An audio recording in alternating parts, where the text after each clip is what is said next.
Experiencing issues with your Mazda 6 key fob after replacing the battery? You're not alone. A battery change can disrupt the fob's signal, preventing it from communicating with your car.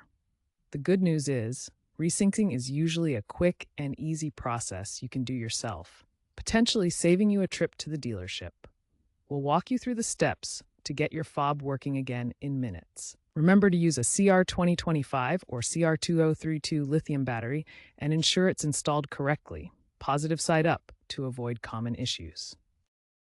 First, enter your vehicle using the physical key, not the fob. Next, turn the ignition to the on position without starting the engine, then back to off quickly. Repeat this cycle 2 to 3 times. Now, while the ignition is in the on position, press any button on the key fob. The doors should lock and unlock to confirm the sync. Finally, test all key fob functions including lock, unlock, and panic button.